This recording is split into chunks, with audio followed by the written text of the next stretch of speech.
Persis di sebelah saya duduk seorang kakek parubaya dengan tubuh tinggi dan dada yang terlihat masih membidang. Seperti biasa, cara menyapa yang paling simpel dan praktis adalah senyum. Saya pun menyunggingkan senyum ke bapak tersebut. "Monggo, Nduk," sambil menyilahkan saya duduk di kursi panjang tempat antrian tersebut.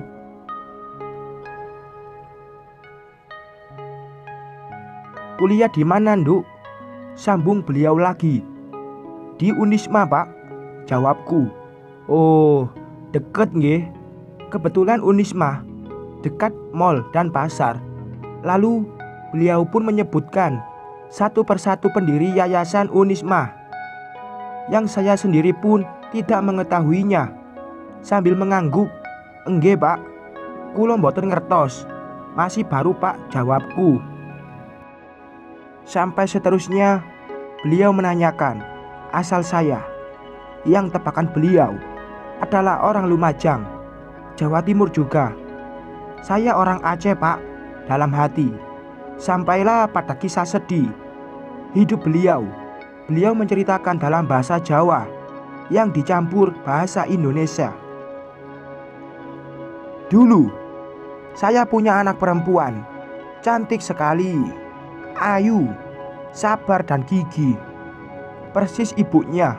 Dia pintar, selalu juara kelas, kuliah dengan beasiswa. Saya dan istri saya pun sangat bangga. Waktu itu saya seorang PNS. Hidup kami sejahtera, Nak. Sejahtera sekali. Saya dan istri selalu menjalin hubungan dengan baik. Dalam mendidik anak, istri saya begitu penyabar. Namun seketika kebersamaan itu hilang dalam sekejap. Karena ulah dan perbuatan saya kehilangan harta, keluarga, istri dan anak perempuan saya satu-satunya." Waktu itu bapak sambil memegang dadanya dan menatap ke atas dengan mata berkaca-kaca dipindah tugaskan ke kota lain, kantor kedinasan, yang selama 6 bulan pertama tidak pernah pulang dikarenakan terlalu sibuk. Sampai pada akhirnya 2 tahun tugas itu selesai. Bapak kembali ke rumah, ke keluarga yang selalu menantikan bapak untuk pulang. Waktu itu anak bapak yang perempuan sedang melanjutkan S1-nya di Jakarta, beasiswa full dari pemerintah. Alhamdulillah sekali. Mulai saat itu, sejak pindah kota kembali ke daerah asal, tinggal bersama istri, saya selalu marah. Semua pekerjaan istri salah. Setiap malam selalu bilang ada pekerjaan tambahan. Istri saya pun percaya dan yakin. Setiap pagi dia selalu melayani saya selayaknya istri dan suami bahagia. Tetapi tak sedikit pun membuat saya bisa seperti dulu lagi. Alasannya, sejak saya dipindahkan ke kota lain 2 tahun yang lalu, saya ditawari banyak perempuan oleh teman saya. Katanya sebagai penghibur. Awalnya saya menolak, namun saya goyah. Saya mulai gila dengan perempuan di luar sana. Saya melupakan kodrat saya sebagai seorang suami yang harus menafkahi dan mengayomi istri dan anak. Saya sibuk dengan dunia luar, tergila-gila memacari perempuan di luar sana yang dengannya keluarga saya hancur.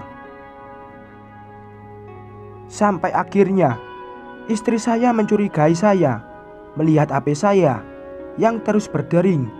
Bahkan ke kamar mandi pun saya membawanya.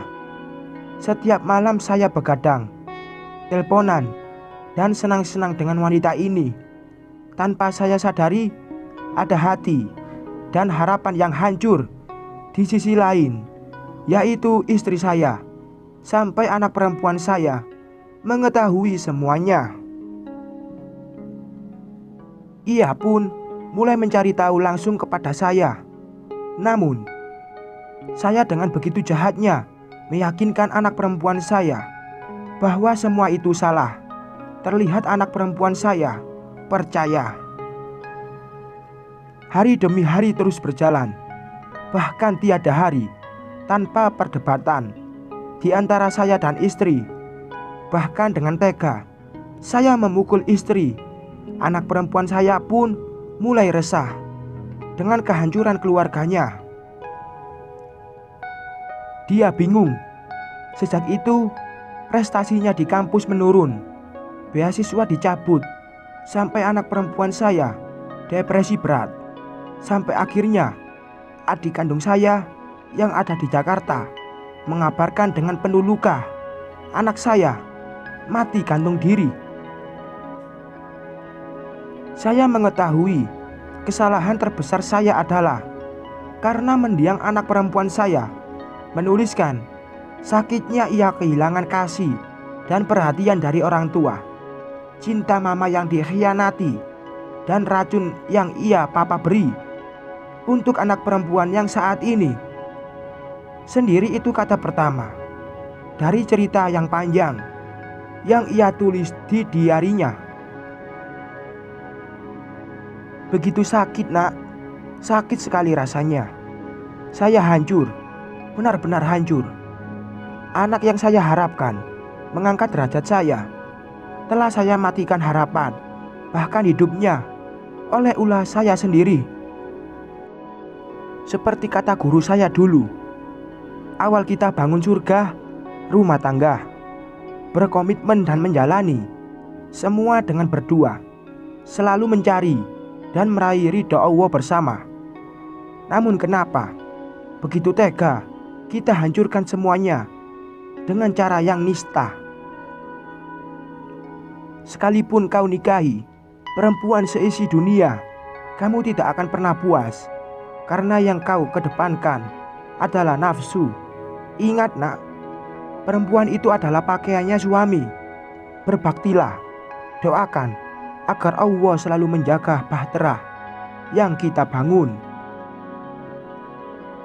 Dan bagi laki-laki, perempuan yang kau nikahi itu adalah perempuan yang rela meninggalkan segala kemewahan hidupnya bersama dengan orang tuanya demi hidup susah bersamamu, dan rela tubuh indahnya melar demi mengandung anakmu. Begitu sakit menjadi seorang perempuan yang cintanya dikhianati lelakinya.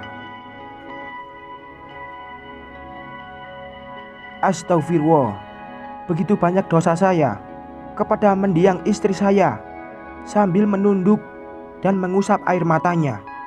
Semoga Allah menempatkan ia di surganya. Amin. Innalillahi wa inna ilaihi roji'un. Amin ya robbal alamin.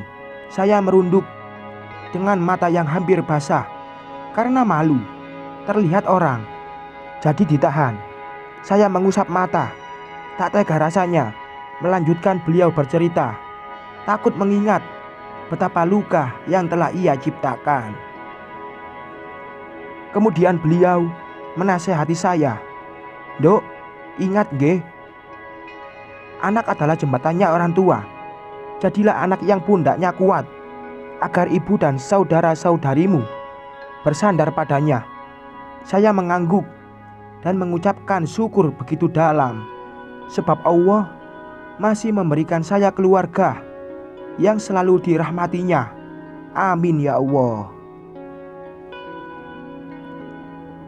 Pesan moral: kelak jika sahabat STEMian memperoleh hasil yang banyak dari bermain STEMit dan kaya mendadak, ingatlah selalu kisah ini. Sayangilah dan jagalah rumah tangga Anda saat ini. Merekalah yang terbaik. Demikian postingan sederhana ini. Sedikit banyaknya semoga bermanfaat. Salam hangat penuh cinta. Sekian.